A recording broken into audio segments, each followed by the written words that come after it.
Assalamualaikum warahmatullahi wabarakatuh. Nama saya Dina Agustina dengan nomor NPM 19520052. Di sini saya akan menjelaskan materi tentang hakikat proses belajar mengajar.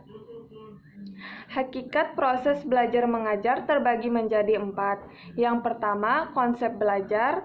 Yang kedua, konsep mengajar. Yang ketiga, hakikat proses belajar mengajar. Dan yang keempat, ciri-ciri belajar mengajar.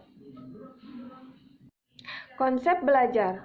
Konsep belajar secara umum dapat diartikan sebagai proses perubahan perilaku akibat interaksi individu dengan lingkungan.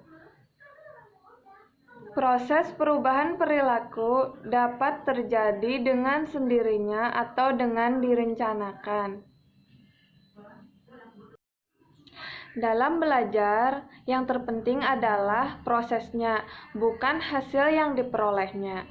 Dalam arti, belajar diperoleh dan usaha sendiri, bukan dari orang lain. Berkaitan dengan jenis belajar, perlu dibedakan antara belajar konsep dan belajar proses. Belajar konsep lebih menekankan kepada hasil belajar berupa pemahaman yang faktual dan prinsipil terhadap bahan atau isi pelajaran yang bersifat kognitif. Sedangkan belajar proses lebih menekankan pada masalah bagaimana bahan pelajaran itu dipelajari dan diorganisir secara tepat. Assalamualaikum warahmatullahi wabarakatuh. Perkenalkan, saya Awi Rahmi dengan NPM 19520051. Saya dari kelompok 1. Kali ini saya akan melanjutkan materi yang sudah dibahas sebelumnya yang berjudul Hakikat Proses Belajar Mengajar.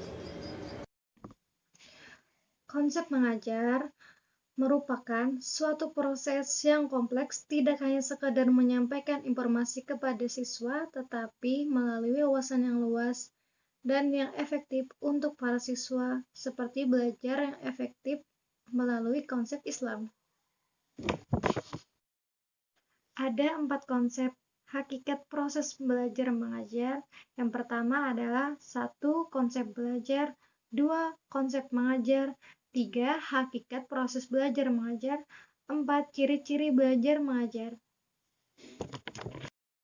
Ciri-ciri belajar mengajar yaitu 1. Memiliki tujuan, 2. Terdapat mekanisme, prosedur, langkah-langkah, metode, dan teknik yang direncanakan dan didesain untuk mencapai tujuan yang ditetapkan, 3. Fokus, materi jelas, terukur, terarah, terencana dengan baik. 4. Adanya aktivitas anak didik merupakan syarat mutlak bagi berlangsungnya kegiatan belajar mengajar. 5. Aktor guru yang cermat dan tepat. 6. Terdapat pola aturan yang ditaati oleh guru maupun anak didik dalam proporsi masing-masing. 7. Limit waktu untuk mencapai tujuan pembelajaran. 8. Evaluasi, baik evaluasi proses maupun evaluasi produk. Sekian materi yang dapat saya sampaikan. Salah hilap mohon maaf. Wassalamualaikum warahmatullahi wabarakatuh. Assalamualaikum warahmatullahi wabarakatuh. Saya Dewi Ratnasari dengan NPM 19520014. Saya di sini akan menjelaskan tentang komponen-komponen mengajar. Yang pertama ada kurikulum, yang kedua guru, yang ketiga siswa, yang keempat metode, yang kelima materi, yang keenam alat pembelajaran atau media, dan yang ketujuh evaluasi. Yang pertama yaitu kurikulum. Kurikulum adalah perangkat mata pelajaran dan program pendidikan yang diberikan oleh suatu lembaga penyelenggaraan pendidikan yang berisi rancangan pelajaran,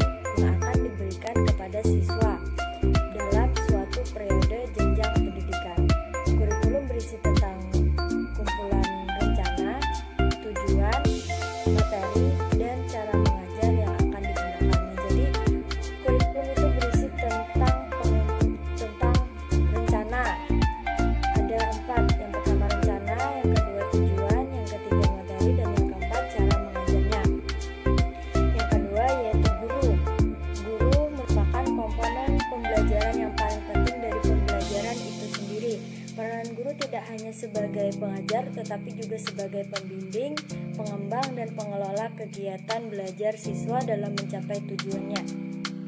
Ya, jadi guru tidak hanya sebagai pengajar tetapi sebagai guru juga membimbing dan mengembangkan, juga mengelola kegiatan pembelajaran, membimbing bagaimana agar tujuan siswa itu untuk sekolah. Dan yang kedua yaitu mengembangkan siswa, mengembangkan kemampuan siswa, bagaimana pengetahuannya. Nah, disitulah kita mengetahui kemampuan siswa tersebut.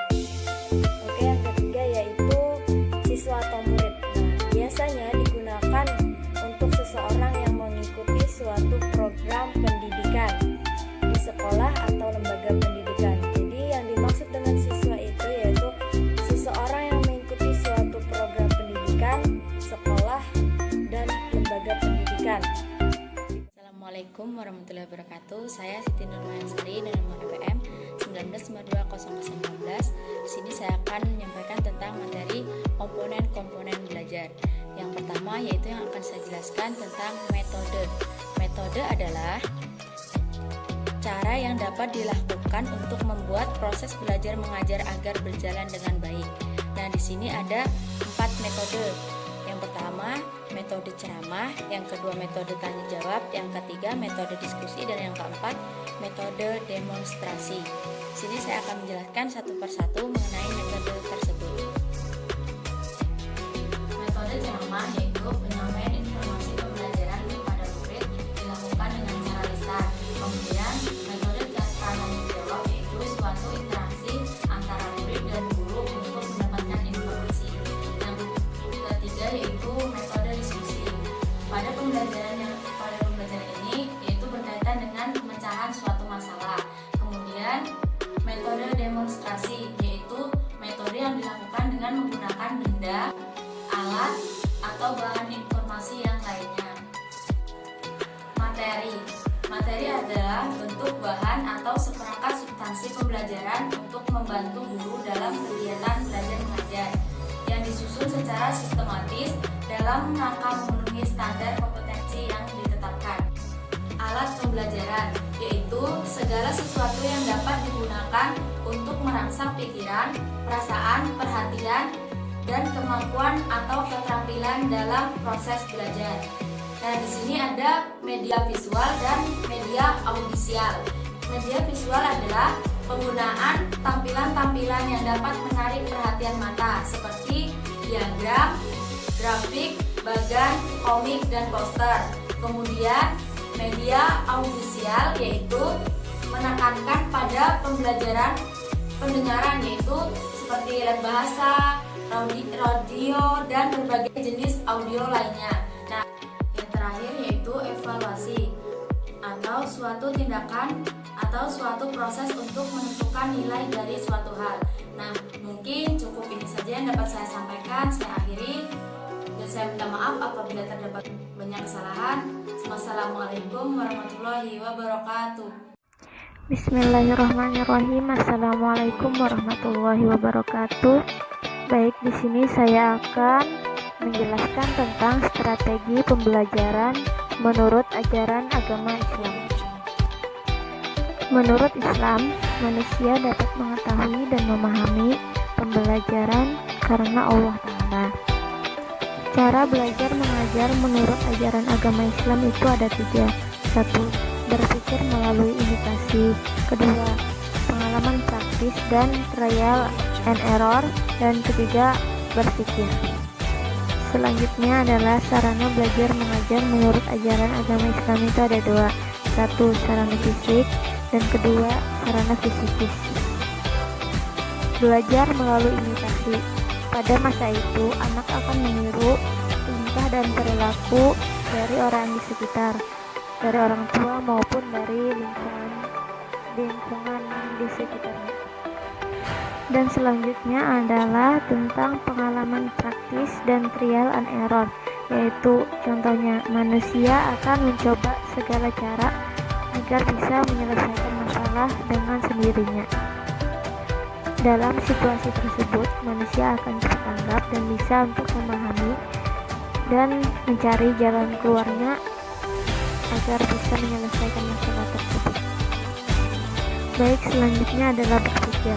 Berpikir adalah salah satu pilihan manusia untuk memperoleh informasi dari hal-hal tersebut.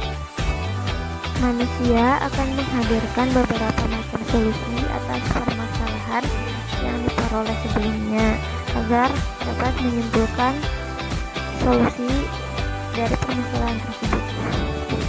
Selanjutnya adalah sarana fisik. Sarana fisik yaitu adanya dua panca indera manusia yang membantu untuk melakukan kegiatan belajar mengajar. Panca indera tersebut yaitu mata dan juga telinga. Mata untuk melihat dan telinga untuk mendengar. Dan juga dua panca indera tersebut sering disebutkan di dalam Al-Quran. Selanjutnya adalah sarana fisikis. Sarana fisikis ada dua, yaitu akal dan juga kolop. Akal juga dapat diartikan sebagai daya pikir dan potensi integrasi.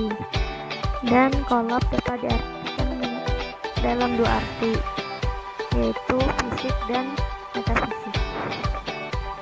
Dalam artian fisik yaitu jantung, dan dari artian metafisik yaitu karunia dari Tuhan yang bersifat rohaniah dan ketuhanan. Mungkin cukup sekian presentasi dari saya. Salah dan salah mohon dimaafkan. Wassalamualaikum warahmatullahi wabarakatuh.